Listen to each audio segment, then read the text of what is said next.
Odamlar hayotda 11 narsani juda ham kech tushunishadi. Birinchisi, qanchalik kam gapirsangiz, so'zlaringiz shunchalik mazmunli bo'ladi. Ikkinchisi, hamma narsani ham o'zingizga yaqin olmang. Hamma ham siz haqingizda siz kabi ko'p o'ylamaydi.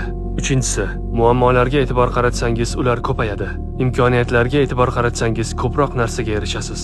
To'rtinchisi, hozir qanchalik og'riqli bo'lmasin, bir kun orqaga nazar tashlab, qiyinchiliklar hayotingizni o'zgartirib yuborganini ko'rasiz. Beshinchisi, odamlar bilan besabab uchrashib qolmaysiz. Yo ular hayotingizni o'zgartiradi yoki siz ularnikini o'zgartirasiz. Oltinchisi, hech qachon yangi narsalarni sinashdan qo'rqmang. Agar siz yangi narsalarni o'rgansangiz, hayotingiz o'zgarib ketadi. Yettinchisi, biror bir lahzaning qadrini xotiraga aylanmaguncha uni tushuna olmaysiz. Sakkizinchi, bor narsalaringizning shukrini qilmaguningizcha o'zingizdan yuqori narsalarga qarashni to'xtatmaysiz. To'qqizinchi, agar siz og'zingizni nazorat qilmasangiz, kiyiningizni ham nazorat qilishdan chiqarasiz. 10. Hayot bu ko'zguki, u insonga u haqida nima o'ylayotganini aks ettiradi. 11. Vijdoningiz sizga qarshi chiqmasa, demak mag'lub bo'libsiz.